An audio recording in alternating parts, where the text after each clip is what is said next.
오늘 우리에게 주신 말씀은 마태복음 5장 1절에서 5절까지 말씀을 보도록 하겠습니다. 우리말 성경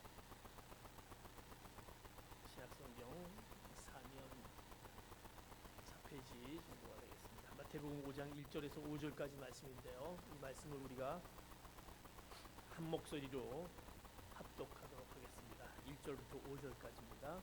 같이 목소리로 말씀드립니다. 시작. 그때 예수께서 많은 무리를 보시고 산에 올라가 앉으시자 그의 제자들이 다가왔습니다. 예수께서 입을 열어 그들을 가르치시며 말씀하셨습니다. 복되도다 마음이 가난한 사람들이여 하늘나라가 그들의 것이다. 복되도다 슬퍼하는 사람들이여 그들에게 위로가 있을 것이다. 복되도다 온유한 사람들이여 그들은 땅을 유업으로 받을 것이다. 아멘. 오늘부터는 예수님의 산상수훈의 말씀을 가지고 우리가 말씀을 보기를 원합니다. 마태복음 5장에서 7장까지 말씀은 주님께서 갈릴리 가버나움 근처에 있는 산 위에서 제자들에게 많은 무리들에게 말씀을 가르치시는 산상수훈의 말씀입니다.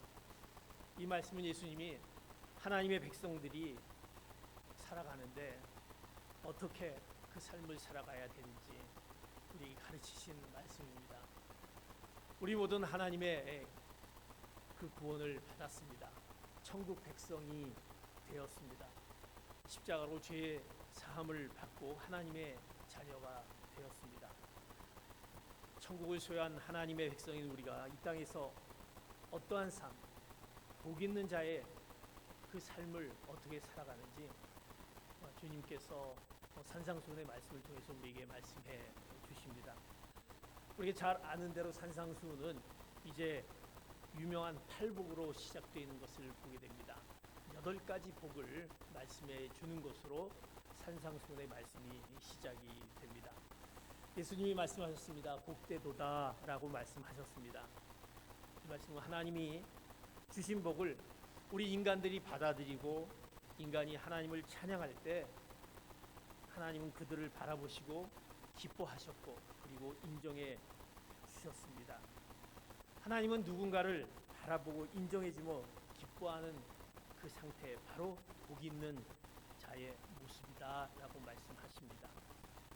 복 있는 자의 그 모습을 이 팔복에서 나타나 있는데, 이 팔복의 먼저 이 4가지 복은 우리와 하나님과의 그 수직적인 관계, 그리고 4가지 복은 우리의 동료와 그리스도인과의 그 수평적인 관계를 말씀하고 있습니다.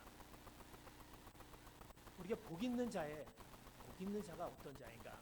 하나님께서 이 산상수훈의 말씀을 통해서 우리에게 말씀해 주신 그 말씀이 여러분 가운데 이제 나는 복 있는 자가 되기 위해서 어떤 자의 삶의 모습을 살아가는지 우리에게 첫 번째로 말씀해 주십니다. 마태복음 5장 3절의 말씀 같이 한번 보겠습니다. 시작. 복되도다 마음이 가난한 사람들이여 하늘나라가 그들의 것이다. 첫 번째 복은 마음이 가난한 자. 복되도다 마음이 가난한 자. 그들이 하늘나라가 그들의 것이다라고 말씀합니다. 마음이 가난한 자. 가난함이라는 것은 물질의 그 궁핍함을 이야기합니다. 그러나 궁핍한 자들에게는 하나님밖에 의지할 것이 없었기에 이 구약에서는 이 가난함이 영적인 의미를 갖게 됩니다. 결국 겸손히 하나님을 의지하는 것을 이제 바로 가난합니다. 마음이 가난한 자다라고 말씀하고 있습니다.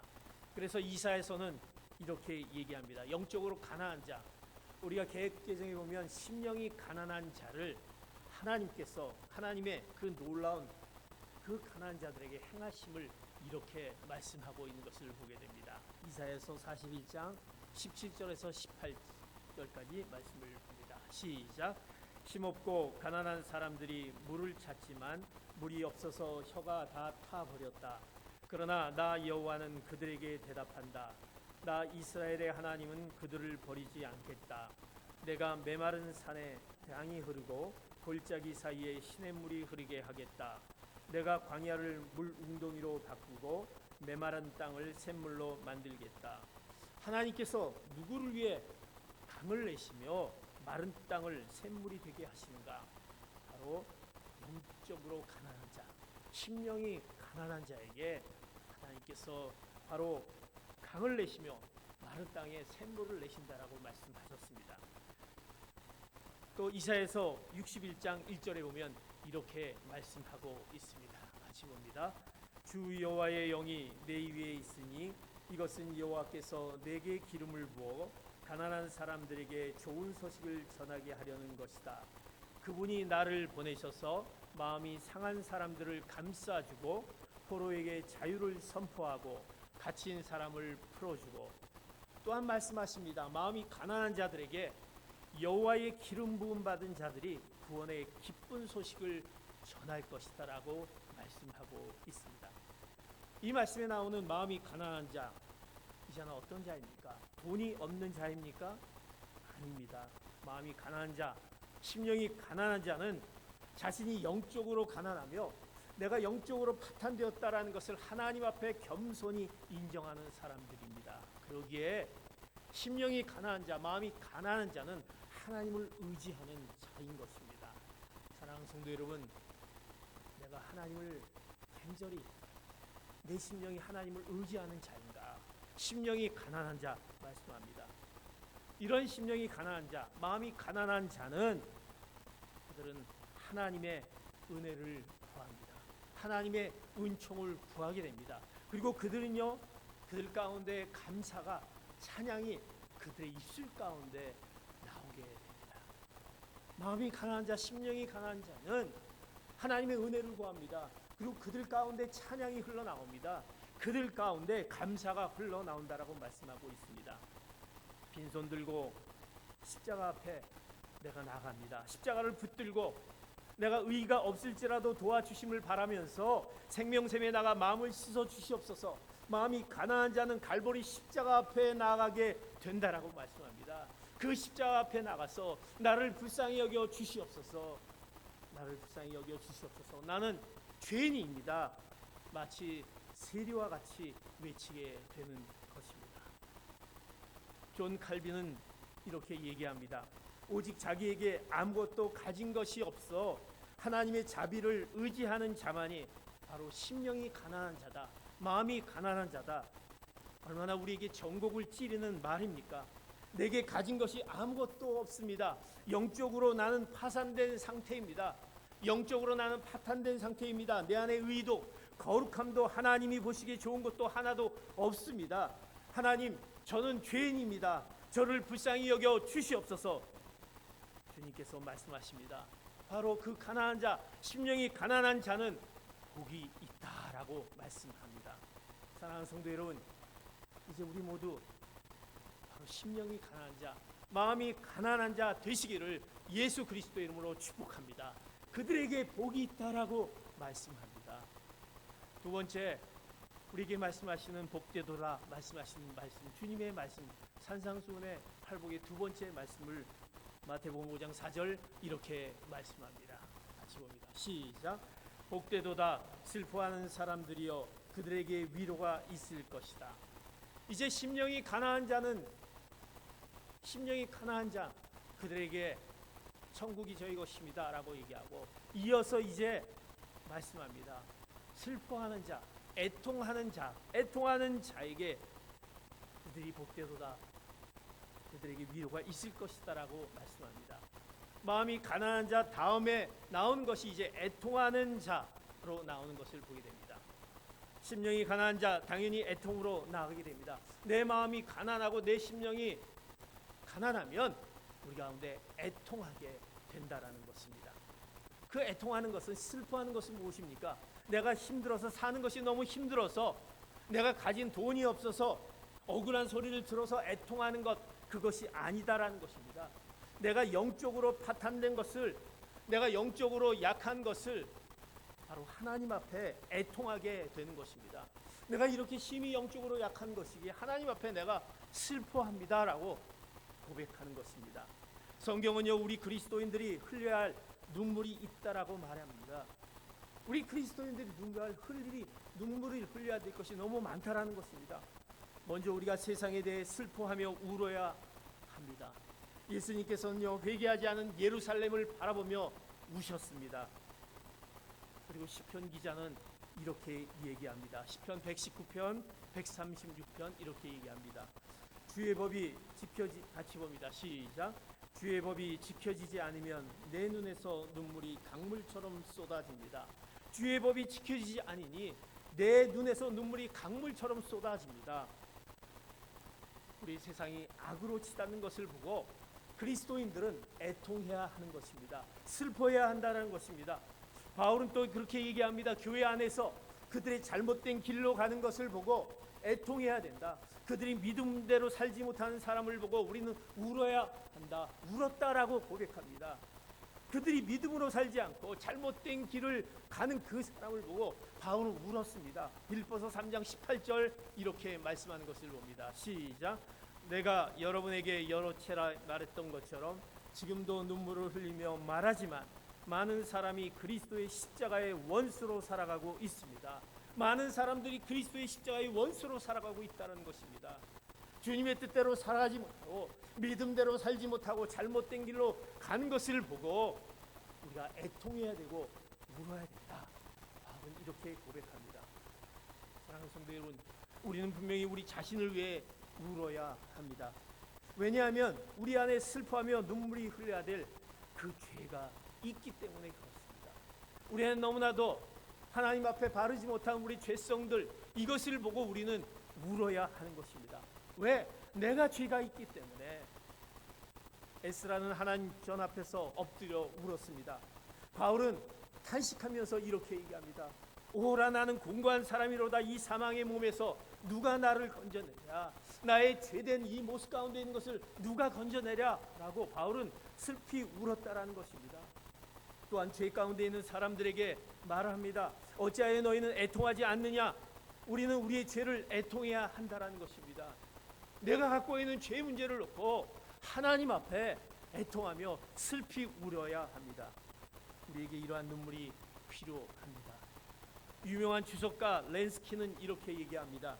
모든 위로 가운데 가장 큰 위로는, 우리가 위로받을 수 있는 가장 위로는 통곡하고 애통하는 모든 이에게 임하는 하나님의 사면 선고다라는 것입니다.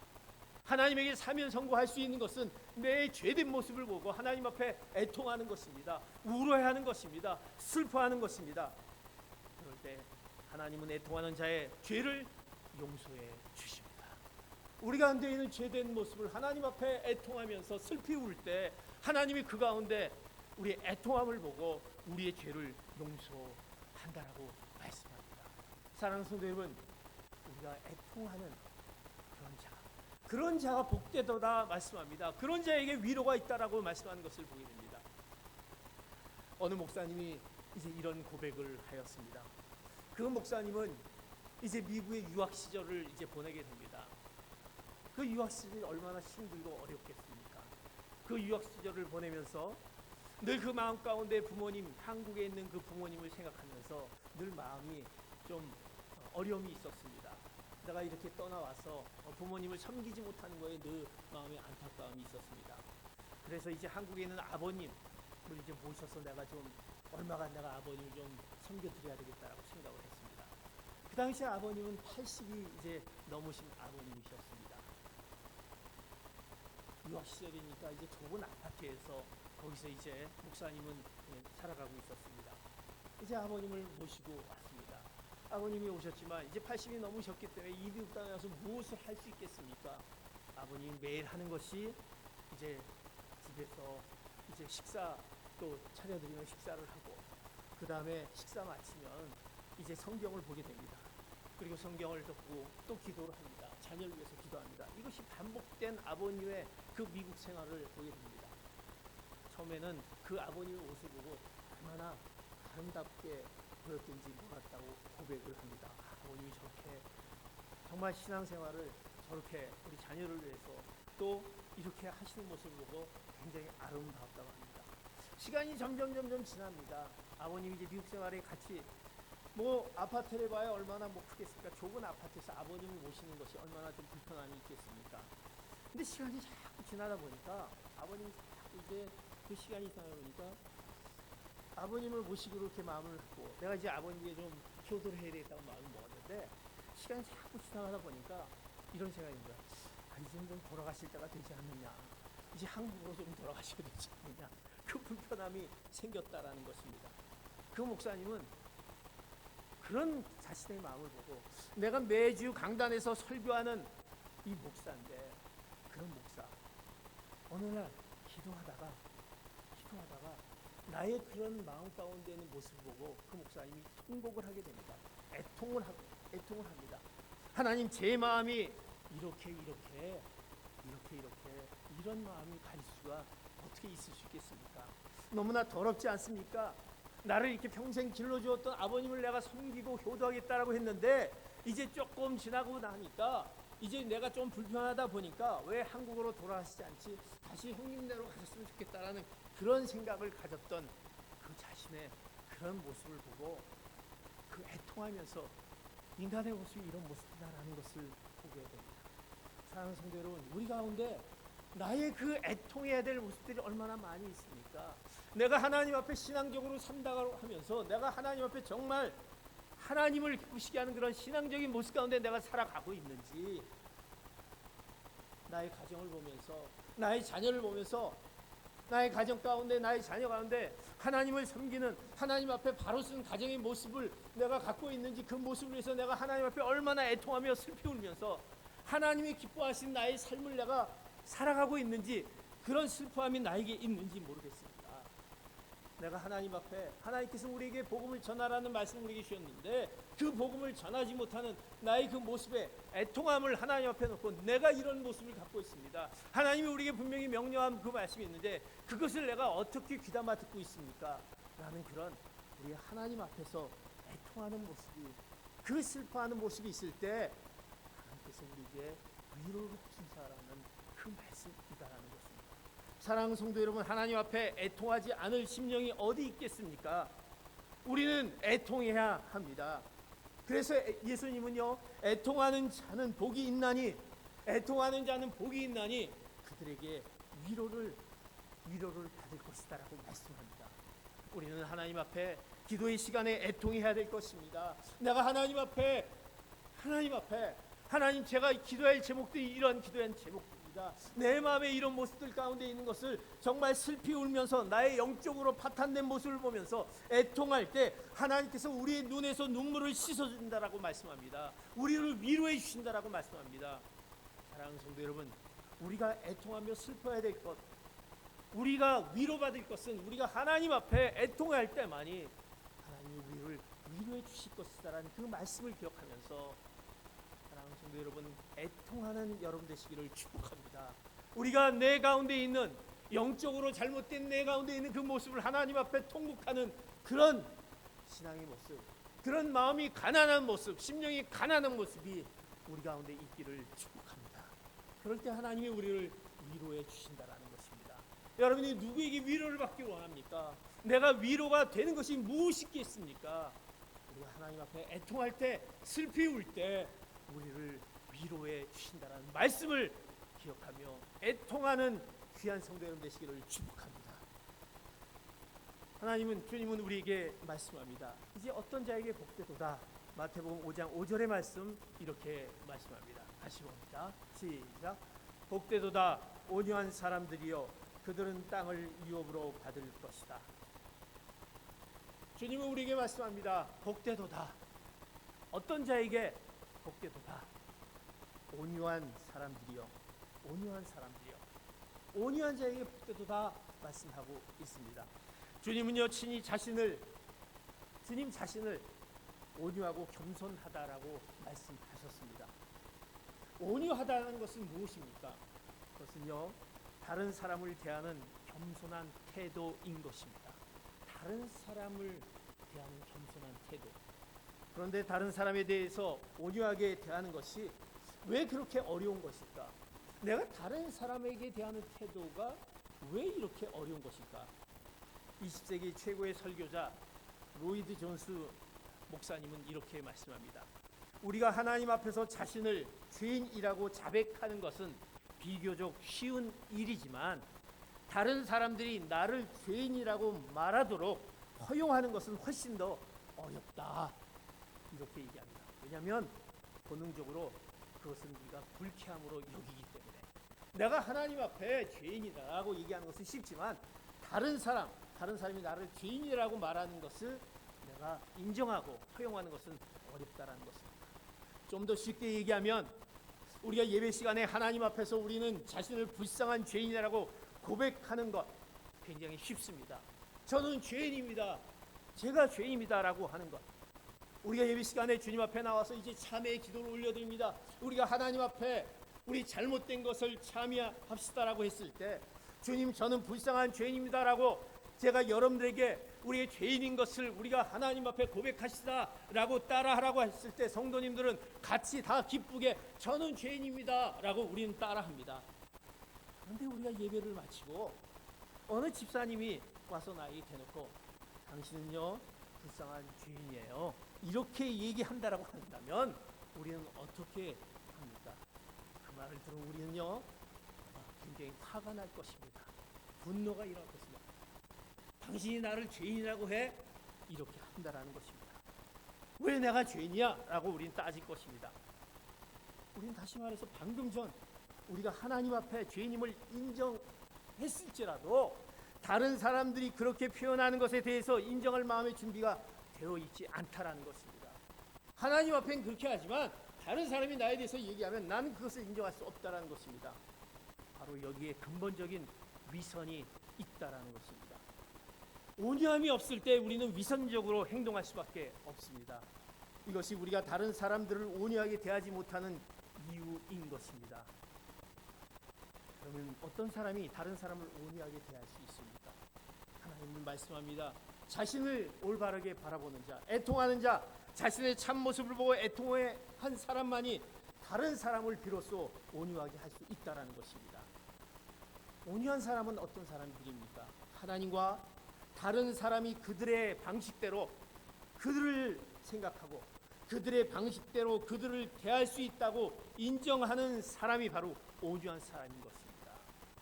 그들의 방식대로 얘기하고 그들의 방식대로 말할 때 그것이 바로 그것을 인정하는 것이 온유한 사람인 것입니다. 그래서 중요한 것은 하나님만이 아니라 다른 사람들도 나를 그들의 방식대로 대하도록 허용하는 것, 이것이 바로 온유함이다라는 것입니다. 하나님 앞에서 여러분이 발견된 그 모습 그대로 그 다른 사람이 여러분을 대하도록 허용할 수 있습니까? 그 사람이 그들이 생각하는 대로 나를 대할 때 내가 그것을 받아들일 수 있냐라는 것입니다. 그러면 우리는 온유한 사람인 것입니다. 우리가 왜 온유하지 못합니까? 왜 다른 사람에 대해서 우리가 온유하지 못합니까? 그들이 생각하는 것을 그들이 생각한 대로 나에게 얘기했을 때 우리가 그것을 받아들이는 것입니다. 그럴 때 우리는 온유한 사람인 것입니다. 우리가 인생을 살다 보면요, 얼마나 우리가 우리 삶 가운데 얼마나 많은 일들이 일어납니까? 오해도 받습니다. 종종 우리가 오해를 받습니다. 비난도 받습니다.